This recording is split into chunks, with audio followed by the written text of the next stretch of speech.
डोरजे गांव इथोपिया एक में झेल अब्बाह पर गलबा पाने वाले पहाड़ी इलाकों पर वाक़ है।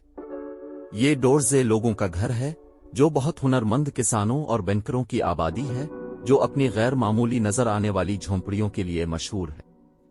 डोरजे की झोंपड़ियों की ऊंचाई 12 मीटर तक होती है, बांस के बहुत मुज़ाहिम ढांचे से बनी होती हैं और घास और इंसीट के पत्तों और झूठे केले से ढकी होती हैं, बारीक जड़ी हुई होती है।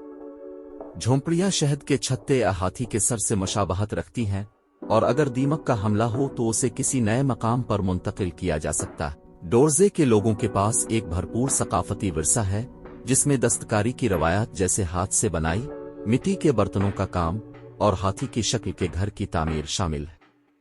इनमें सकाफती त्यौहार, रिवायती मौसीकी और आलात और केले के झूठे दरख्तों से खाना बनाने का अमल और पकवान के तजुर्बात भी होते हैं। डोरजे अपने रंगीन और खूबसूरत कपड़ों के लिए मशहूर हैं जिन्हें वो कपड़े और कंबल बनाने के लिए इस्तेमाल करते हैं। डोरजे गांव में सकाफती सियाहत के लिए बहुत ज़्यादा इम्कानात हैं क्योंकि ये ज़ायरीन को डोरजे के लोगों के मुनफरिद तर्ज ज़िंदगी और रवायात को देखने और तजर्बा करने का मौका फराहम करता है। ताहम कुछ चैलेंजेस हैं जिन पर तवज्जो देने की ज़रूरत है, जैसे कि सियाहत के बुनियादी ढांचे की कमी जैसे सड़क, बैंक, पानी और बिजली की फराहम दो।